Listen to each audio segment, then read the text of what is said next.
The latest Marquette Law School poll out today shows Kamala Harris maintaining a 4-point lead over Donald Trump in Wisconsin. That is within the margin of error. The poll finds Tammy Baldwin with a 7-point lead over challenger Eric Hovde.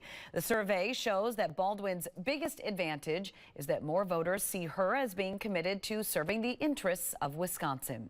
At the state level, a majority of voters say Wisconsin is on the wrong track. Governor Tony Evers' job approval fell to 48%, which is the first time it's been below 50% in at least a year.